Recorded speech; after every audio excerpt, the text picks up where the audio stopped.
Forged on the gridiron in September. Perfected in the magic of March. For the fans who love the crunch of the pads. Prefer a dunk. And expect nothing but the best. This was the Big Ten. Now this is Bigger Ten. Here's Steve Dace. Indeed it is, and we have made it to game week. I'm Steve Dace with my co-host, never partner, Aaron McIntyre. Brother, you ready to rock and roll? Apparently not. I'll tell you what happened. I was preparing for, this is the first week for confidence picks. I was preparing for that, throwing together the graphics and things of that. Well, first of all, it's 3 pages long now. We used to be able to fit all of these even in week 1 on 1 page. With 18 teams. But it's 3 pages now long now with our bonus picks. I was going through your picks, kind of arranging them and everything like that. And you had USC versus LSU. And I'm like, what? Did he have an aneurysm while he was putting this together? That's not a Big Ten. Yes, it is. Actually. It is now. I know. I really thought that. I was like, what the hell got into Steve? We're not just picking any game we want to off of I know. And we have, since we're in the non-conference season, we have 18 games this week in our league. 18. Yeah.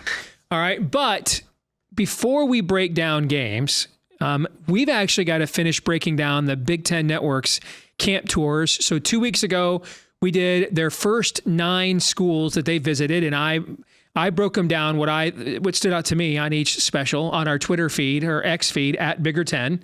We thought it'd be interesting if you did it for the second 9 and kind of flip the script where we share your notes on these teams and then I give you my reactions to your notes. I thought it'd be interesting, and so did you, if we turned it around. Yeah, so I watched all of these the first night that they came out, and then when it was time, because I volunteered to do this for you since you were on a little mini vacation last weekend, take one thing off of your plate at least. And so I was actually kind of watched all of these twice to kind of jog my memory as I was doing this thread on Sunday. So you could tell, and maybe you had a different reaction because you've watched all of these episodes too.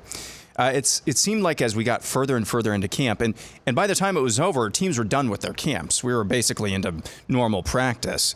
It seemed like even by Big Ten standards, Big Ten Network standards, we were able to glean less and less from each episode towards the very end, I should say. I will tell you, I did struggle to come up with compelling talking points watching the second 9 compared to the first 9. Yes. I agree. And I wonder if it's because Ohio State and Oregon are in the first 9. And they're considered, pardon me, they're everybody's favorite. The entire network picked that to be the Big Ten championship game. You know, could be. Yeah. Yeah. All right, so let's get it going here. This is Purdue. We pick it back up with the Boilermakers. On defense, Revson says it was tough to gauge where they are because a number of starters were out. Said Ryan Walters told him the ones are out because he knows what they can do. The entire team on the Big Ten Network praised the wide receiver room at Purdue. And overall, it's, quote, feels like a better team than last year, but the schedule is rough, which is translation for we don't think this team can win very many games. True or false? Well, I know Revson was also banging the tables. I know that this does not look like the 18th, team in the league. But then tell us who is, right? Are they going to tell us who the 18th team in the league is since they've seen them all and we have not? I agree the roster is upgraded. If he doesn't turn the ball over, it's possible Hudson Card could be like the all Big Ten quarterback. The problem is he turns the ball over. I think 5 wins is the absolute most they could get with the schedule that they are playing because I agree. That to me, they're the anti-Rutgers. If you go back and watch the special on Rutgers, and we talked about this 2 weeks ago, there was a ratio of 70% talk of the schedule, 30% talk of the roster. They're kind of the inverse of that, where you start by looking at their schedule, and even though you point things out about the roster that have been upgraded to the transfer portal, everything is a disclaimer. You know what I'm saying? It's like, yeah, but, are they going to beat Notre Dame in the non-conference? There's not a lot of games on that schedule for Purdue where you're like, not even a toss-up, maybe 3. And that's tough sledding for Ryan Walters in year 2. We'll go on with UCLA. Foster did a better job than his initial rollout at Big Ten Media Days, but it's clear these settings where he's got the light on him, the media limelight on him, he is just not comfortable. I don't know if you watched versus listened to his interview with, I can't remember. I think it was Ashley Adamson and Yogi Roth. This is their second swing out west. The dude was perspiring. Now, he probably just came in off the football field, but he got progressively more sweaty as that interview went on, that poor guy. But I think his team likes him. I don't know. That seems like that's the case. The entire team on the Big Ten Network agreed that this is a rebuild, but all of them said this is my words, kind of paraphrasing them. It's not a terraforming like you see at some places. Like Michigan State, for example. Yeah. DiNardo said that there's, quote, development to do on the O-line, says this team won 8 games to the last 3 seasons, and the other season won 9 games. Yogi says he doesn't see the defense being successful rushing 4 right now. Translation between DiNardo and Yogi, that means they're just not good in the trenches. Well, this was a sneaky dynamite defensive front last year. 3 of their members from last year's defensive front for UCLA are in NFL or on NFL rosters right now, including one of the top edges picked in last year's draft, who was, I think, the best defensive player in this year's draft, except he has an injury history, and that downgraded him a little bit. So they just have not been recruiting at that level. Chip Kelly, frankly, has not taken high school recruiting seriously the last few years. It's pretty much been a transfer portal kind of a program. And then when you have a coach bolt on you at the time that Chip did, and a new guy come in who's clearly not ready yet, you're just not going to be able to replenish those ranks. I think their depth is a serious issue. If you look at their schedule, the amount of traveling they're doing all over the place, they play LSU on the road in the non-conference. Thoughts and prayers to UCLA for that matchup. There's an early season game with them. Indiana is coming to the Rose Bowl, I think like week 2 or 3. And I'm going to be fascinated there because I don't think there's going to be a huge home field advantage for that. If you know UCLA fans, they don't tend to show up unless it's a marquee game like USC or somebody like that. Indiana hasn't played a game in the Rose Bowl, I think, since they last made the Rose Bowl. They lost to O.J. Simpson and USC in 1968. I think they'll be very excited for that trip. I think the talent level is, UCLA is probably still a little bit more overall talented, but the depth isn't so much so that Indiana could not win that game. That is a game I have my eye on. Kind of maybe the most underrated game in the early portion of the schedule to kind of be an omen for what to expect. But I just think Ethan Garber's a pretty okay quarterback. Yep. But the depth on the line of scrimmage is not there overall. I could see them getting a game or two against maybe somebody you don't expect with those receivers and that quarterback getting hot in a given day. Kind of like a team that is a great 3-point shooting team but doesn't play a lot of defense. You don't really want to play them in a tournament setting, but over the course of an 18 or 20 game conference schedule, they're probably not going to be a factor in the race because they don't get enough stops. That's kind of what I think you're going to see with UCLA. So I could see them getting a meaningful big win, like against like a USC, but finishing still like 4-8 or 5-7. Speaking of USC, second stop on their second swing out west, Yogi praised the wide receivers. DiNardo, this stood out to me. He says he's been, at that point in the tour, impressed as he had been through the tour with the offensive line. DiNardo also added the defense is behind the offense so far and says defensive coordinator Lynn needs to be patient on that side of the ball. Yogi said this will be a foundational year. I took that to mean, and he said as much, the foundation as far as Lincoln Riley, he's already laid the foundation, and this is kind of going to be a gauge. This is me reading into that. This is kind of going to be a gauge of what USC will be or can be going forward under Lincoln Riley. The offensive line comment, because by this point they've already seen Oregon, they've already seen Ohio State, they've already seen Penn State, so that does give you the Spock one eyebrow for sure. I mean, their wide receivers, man, are absolutely dynamite, but they always are. Yeah, I mean, but they're dynamite. I think a lot's being made about Miller Moss playing against a Louisville team in a bowl game who didn't want to be there, who started the year 10-1, and then lost, to Kentucky at the end of the season in an in-state rivalry game, and then played just a really just a rock fight, ugly game against Florida State, who lost its quarterback in the ACC championship game. And their season was over. They didn't really want to be there. USC was in the transfer portal trying to lure a Cam Ward kind of a player as their starting quarterback until Miller Moss went out there and threw 6 touchdowns in a bowl game, and no one was more shocked by that than USC was. Okay, so they've got talent for sure.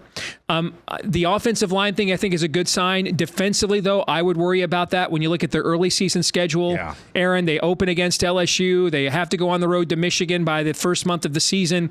That would have me a little bit concerned. Also, if the defense is that far behind, then Deontin Lynn did an incredible job at UCLA last year.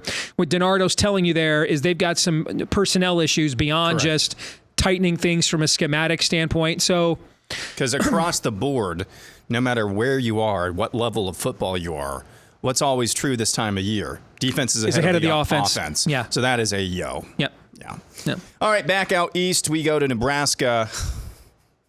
Man. If you wanted to learn anything interesting from this stop, just having Dave and Howard on this one made it it was brutal. Toughest one to decipher anything. It was meaningful. brutal. Yeah, I mean, the cliches abound. Yes. Said Raiola was impressive. That's not surprising. And that was before, I believe this aired before, they made their stop before he was named the starter.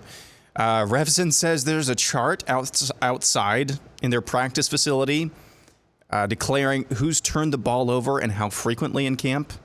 Good. Because they've tried everything to stop turning the ball over at Nebraska. At this point, Matt Rhule is just going to shame people. I mean, they've tried everything else. Maybe that's coaches. Maybe that's a normal thing in college football, but that stood out to me. I haven't heard of that before. Big Ten Network noted 31 possession losses in the last 6 seasons. Guaranteed there's never been anything like that in college football history. Leads the nation. The team praised the defense being good enough last year and says the athleticism, particularly up front, is as good or better than last season on that side of the ball. I mean, defensively, their front seven's legit. It's one of the best in the country, one of the best in our league. I think you got a defensive coordinator there that's probably going to be a head coach here in the not-too-distant future, somewhere in college football. I think that unit's legit. Now, it was very legit last year. They didn't play a great schedule of quarterbacks a year ago. They kind of don't play a great schedule of quarterbacks this year either, because there's not a lot of great quarterbacks in the Big Ten this year. That opening game against Shedeur Sanders in Colorado, I think, will be a real barometer because, the one thing Colorado can do is wing it. And against that Nebraska secondary that's a little bit shaky. And that's where now is the complementary aspect of football from an offense that's not constantly just removing a shoe and a sock and shooting itself right there in the foot over and over again. That's really where it comes in. I think it speaks volumes. Now, I was raving about Dylan Raiola, what I saw out of him coming out of the spring, okay, when we did our spring football wrap-up. But it does also speak volumes that a guy who went to 3 different high schools and is a true freshman is basically the stabilizing force at quarterback to stop turning the ball over. I think that gives you an idea of how desperate they were to avoid self-inflicted errors and just inventing ways to lose football games, which has pretty much been the problem for Nebraska for about the last 6 to 7 years. So if Dylan Raiola is just a C-plus quarterback, they will get to a bowl game. Anything better than that, and it's possible they can win 8 to 10 games. Yep. All right, last one, and then we'll take a break, come back. Iowa. DiNardo said the offensive line is actually more accustomed to what he's seen from past Hawkeye units. Probably the best Iowa offensive line he's seen in the last 2 to 3 years. That's a positive. Questions at wide receiver. No questions at tight end. Great defense. Yawn. Jerry said, I think at least twice, quote, if you don't have a quarterback, you don't have a team. Yeah. That, when I watched the Iowa special, there were 2 things that Jerry DiNardo said this entire camp tour that, really gave me a punch in the face reality check. When he said at Penn State, this looks like every other Penn State team we've seen. Which, okay, I mean they've been pretty good most of these years, but there's a lot of expectation that they're going to kind of move up now with all the people they have coming back. Yep. And they're going to take kind of Michigan's place there next to Ohio State and Oregon, right? And so he just kind of walks in there and is like, well, it looks like every other Penn State team we've seen. And then the other one was this one right here. Well, maybe there was 3 when he said Ohio State's offensive line still is a ways away. Yeah. Only because of where their expectation level is. It's natty or bust for them, But to say you tell me as an Iowa fan, you're watching this, you're like trending. Okay, cool. That's good. Offensive line looks like it's back to, He might as well have said this looks like the same Iowa team. But then when he said that about the quarterbacks, you felt like which of your testicles just got caved in. Yeah. Yeah. So there's that. Yeah. Now, this was before Kirk Ferentz made the most tepid naming of a starter that I've ever heard. That was during his press conference talking about his 1-game suspension. He basically named him the starter by saying, well, if we were playing a game tomorrow, we'd probably start him. That was him declaring the starter, naming the starter. So I better hope that Cade McNamara has made some strides over the last couple of weeks. I know that Phil Steele's hoping that right now because he's got Iowa in the college football playoff. Yeah, the number of pundits that have caught that, I think there's 2 people on Inside College Football on CBS Sports Network. Do you watch that show, by the way? Yeah, I love that show. It's a good show. Yeah, it is. Watched it for many, many years. 2 or 3 of the pundits have Iowa in the playoff. The number, and I've seen others, the number of people that have Iowa in their projected playoff makes me want to actually bet the under 7.5 wins for Iowa this year. All right, we've got one last group of teams to go, including the now defending national champions. We'll do that here in a minute. All right, back here on Bigger Ten, one last group of teams to glean some intel from, courtesy of the perennial Big Ten Network camp tours. And let's begin next. Aaron, we're going through your observations. Yep. Let's look at the Badgers of Wisconsin. Yep, DiNardo said most impressive thing about the defense was the staff providing immediate feedback after each play. Okay. That's bizarre. Okay. Defensive coordinator Tressel says he doesn't see 1s and 2s, but 1As and 1Bs. Griffith questioned the interior depth on the defensive line. And if you know Howard Griffith, it's got to be blatant for him to give a negative questioning. And he said, it's really hard. Of course it is. It's defensive line. But yes. Good grief. Those things, like, I don't know, the 1As, 1Bs thing, that was a little weird. Head coach Fickle on the offensive side says camp has been more physical by design. He insinuated, basically on both sides of the line, both sides of the ball, he insinuated last year's lack of preseason physicality cost them early in the season, or at least didn't put them where they wanted to be. Phil Longo says, this stood out to me, remarkably, over the last 12 years, they've thrown the ball only 12 years. They've only thrown the ball 18 more times than they've run. I'm not sure what he was talking about, I think he was talking about his career on that side of the ball. Either way, that's pretty impressive, I thought. Pretty impressive balance for an air raid offense. DiNardo said it's tough to evaluate offensive line this far into camp. They saw their final scrimmage. Does anything stand out from Wisconsin for you? I think they're still trying to find themselves. I agree. I think that the BTN crew probably went in there hoping they were going to be further along than what they saw. And I've lived through this as a fan. I think Luke Fickle, again, has much more administrative support than Rich Rodriguez did when he came to our school. But, when you have embedded for decades one particular brand of football, and then a guy comes in and says, we're going to completely, rebrand that, which requires some roster turnover, that's a big ask. And this is a huge layer. I mean, to me, it's crap or get off the pot for Longo. I think he'll be fired if it doesn't work. I don't know that I'd want my year 2 fortunes in the hands of Tyler Van Dyke, when the previous year I went 6-6. It's one thing if I've got to go to Tyler Van Dyke in a transition year after I went 9-3 or 10-2, but when I started out going 6-6, then I have to go to Tyler Van Dyke. That would have me worried. I think the defense is fine, and it was good last year, but the statistical drop-off just came from it was on the field more. The offense did not do its its job playing complementary football. And that's hard to emulate with this style of air raid. Now, long ago, a couple of years ago during the COVID year, when he took when North Carolina went to that bowl game again, I don't remember which of the New Year's Six bowls they were in against Texas A&M, but I think they had like 2,000-yard rushers on that team.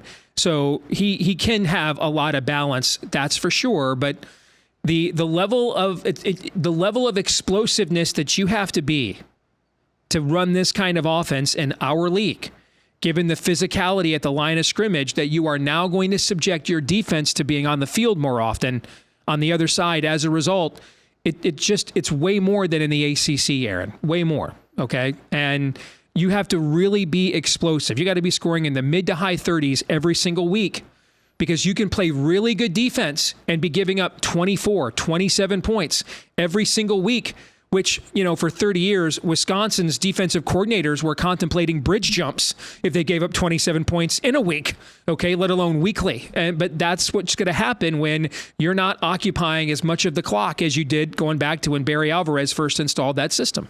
Yeah, and Fickle spent a lot of time talking about, to the BTN team, how the need to be more creative in how they present their runs. So he obviously recognizes that is an issue comprehensively. I think it was a surprise to him, which it shouldn't have been, given that he was at Ohio State. But I think he was surprised how physical the Big Ten still actually is, which, if you're coming from the American, maybe, after a long time in the American, maybe that's not to be surprised. But he did go out of his way to insinuate that the way that they practiced last offseason was really not up to a Big Ten standard. All right, let's continue. By the way, can I say one last thing for your fan? What's happening at Wisconsin is a cautionary tale to the replacing of Kirk Ferentz, by the way. Yep. Correct. Michigan State running back Cam Carter, right? Was interviewed. I thought he was probably the best player interview of the tour. That's a low bar, but he just seemed like he was an engaging dude who wanted to be there. Just got married this spring, so I just wanted to note that. Aiden Childs said, and everybody was high on him, rightfully so, I think. He said he doesn't feel a ton of pressure. He praised his teammates, and he said, you know what, I've got a lot of guys around me, which I thought, okay, that's cool. That's good that your quarterback is praising his teammates. More on that in a minute. Lindgren says, offensive coordinator Lindgren says he's challenged Childs' inconsistency, mostly off the field, with meetings and walkthroughs. That's typical maturity for a 19-year-old. And yes, Childs will be 19 in September. So those two things back to back, where Childs said, I don't feel a lot of pressure. I got the guys around me who will pick me up. And then the offensive coordinator saying consistency off the field. Those things kind of, there's reading in and reading between the lines. I think I might be doing the former with that. But this was after I saw this after I posted this tweet thread. He was just named a captain. Childs was. So he's going to be 19 in September. So I think everybody's impressed with him. I just think the consistency in terms of preparation, again, he's 18 years old now. That's got a long ways to go, reading in between the lines, or maybe reading into it. Let's see. Also on Childs, Yogi stressed the mental decision-making side is something we won't be able to assess until games are played. Adamson says it's clear the staff knows the offensive line depth is going to be, quote, something they have to figure out. So I came out of the spring, and I just thought it was a year zero kind of roster, what I saw. I love the coaching hire. Jonathan Smith did a phenomenal job at Oregon State. If they're patient, and if he stays patient too, okay, and builds this thing from the ground up, as a Michigan fan, I'm worried. Okay, I am. But if I was a Michigan State fan, I would get worried that either one of those two parties will get impatient, especially with the tantalization of the transfer portal sitting out there. Well, let's just Mel Tugger this thing and go 9-3 in a couple of years, and before you know it, though, you have not laid that cultural foundation. Now, it says to me, making a kid who's not yet 19 your captain, but making it is because he's the biggest profile recruit you got at your old school and he followed you there.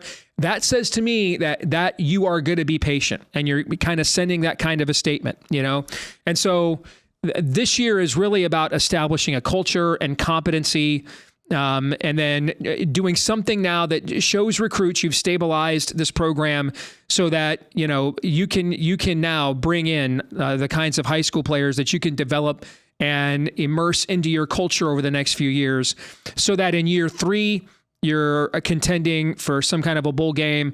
And then in year 4, maybe you're a threat to replace any of the current Big Four or join them in the Big Ten. That's easier said than done nowadays, Aaron, with the transfer portal out there and the impatience of fans and everything else. But this year, I think they're in trouble this year. I do. Yeah, this is probably outside of obviously Iowa and their opponent, which Michigan State is an opponent of Iowa. This is probably one of the teams I'm most interested in watching, given the cratering that's happened over the last few years. Because it's clear that everybody is really high on Childs. And from what I've seen from him, which is not a ton, it looks like he could be... He's telling you to bet the over. Yeah, he looks like he could be really, really good. But again, like you said, the patience, that's going to be the name of the game. All right, let's move on. Final stop, Northwestern. DiNardo says after about 5 teams in the Big Ten, the main difference is coaching ability, not the rosters. Agreed. Meaning that the talent level is pretty across the board similar. Yeah, for the bottom 13 teams. Do you want to take a gander at who those are? I think it's Oregon, Ohio State, Penn State, Michigan, and USC. I think it's possible Iowa instead of USC. Okay. But I think it's 100% that's who the first 4 he's referring to are. The debate is over the 5th team. Yeah. And he said basically Northwestern is one of the bottom 13 teams. Revson says the quarterback situation is in a solid spot. Both the offensive coordinator and head coach Ryan Braun says the quarterback will be announced on game day. Spent a lot of time talking about the novel stadium situation for the next 2 seasons. And it's a cool situation, but you want to spend your special talking about ball games, not the stadium. Yeah, that's probably a tell. Yeah. Yeah. Howard said this, by the way, Northwestern -3 against Miami of Ohio opening week. We'll get into that more tomorrow. Howard says the secondary has a ways to go after portal attrition. DiNardo praised Braun for putting his stamp on the program. Very ho-hum final stop. But you know what? And you would know this as an Iowa fan more than me. That may be what you want as a Northwestern fan. Yeah, true. Yeah. But yeah, it was pretty ho-hum. It kind of seemed like an anticlimactic ending to end with them after the national champions, who we'll talk about here in a second. But and they were clearly more enamored with the stadium situation there than the team, for sure. Yeah. Yes. All right, let's talk about Michigan, and we'll use my notes and let you react to those, okay? Kenneth Grant telling the Big Ten Network we don't have the depth we had last year on the defensive line, but he likes how several young players like Etta have come along. Mason Graham tells the Big Ten Network I didn't really see much of a drop-off at all going against the revamped offensive line.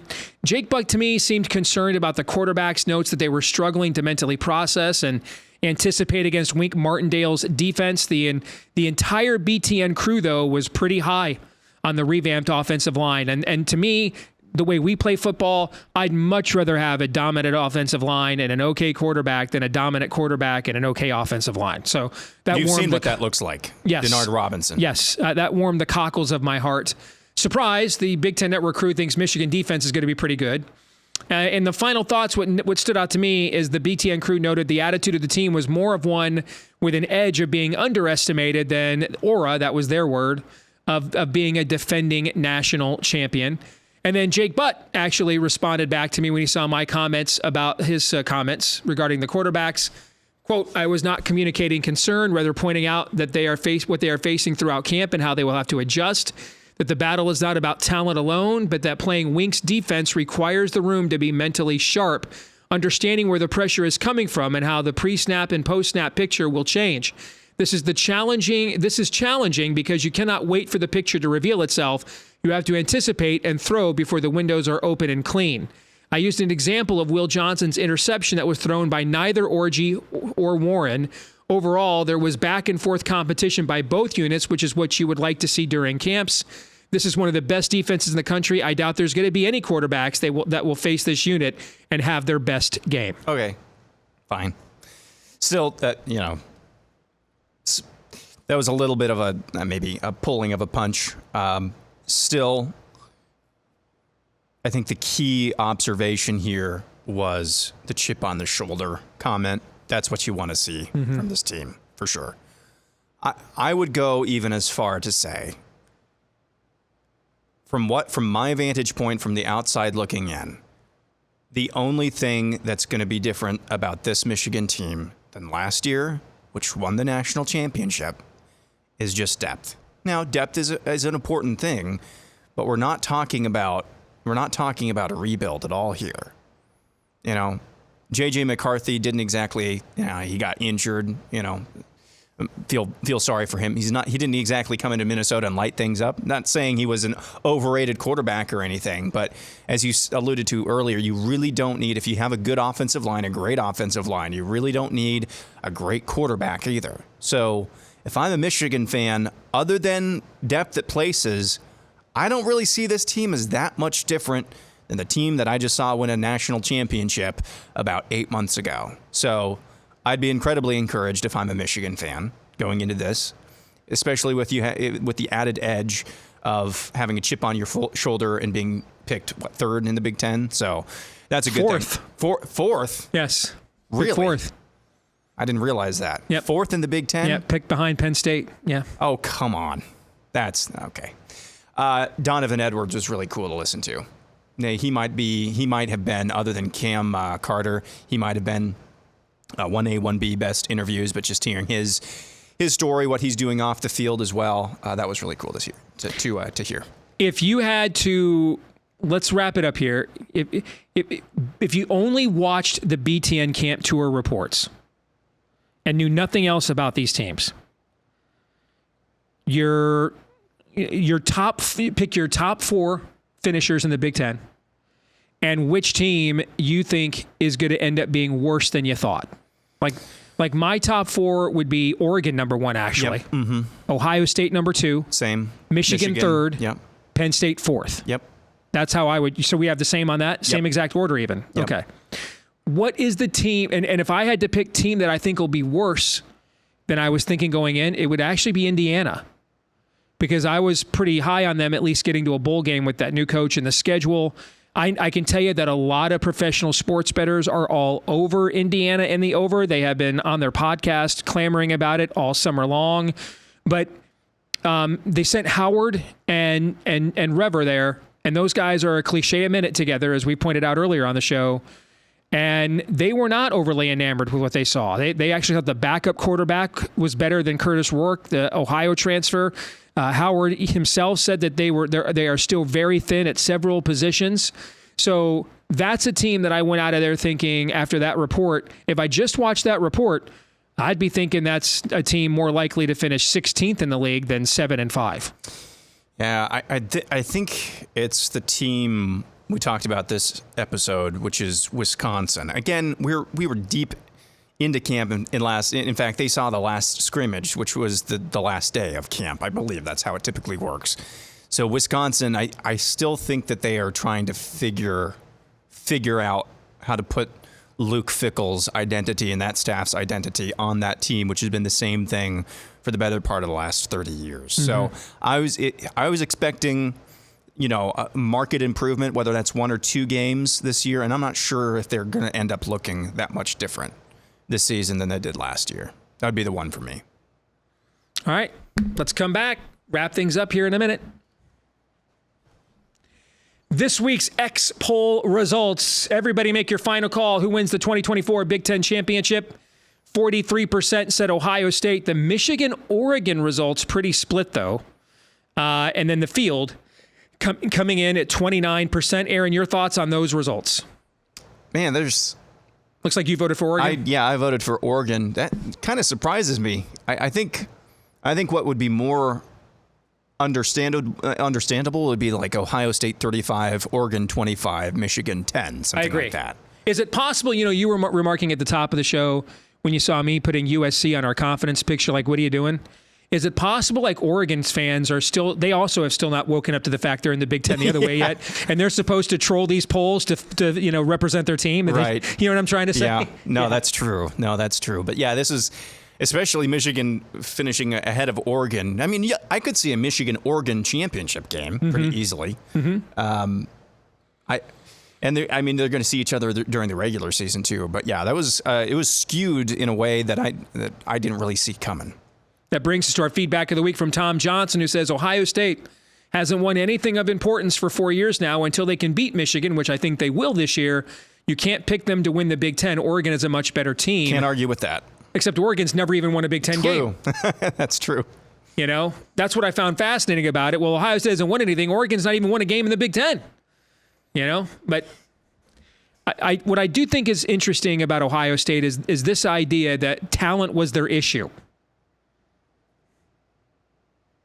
No, that wasn't their issue, nor is this Urban Meyer. This is the most talented roster in recent memory. Dude, it's not even like the 2019 Buckeyes that had Justin Fields, Chase Young, Jeff Okudah. Okay. I mean, it's not even close to that in my view, but it's a very, very good football team.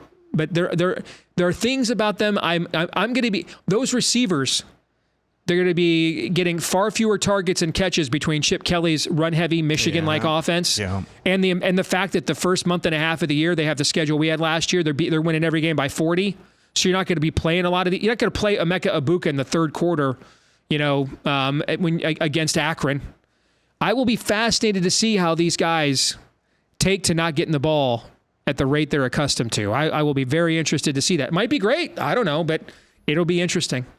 All right. Any final thoughts out of you as we head to a game week? No, I just have to say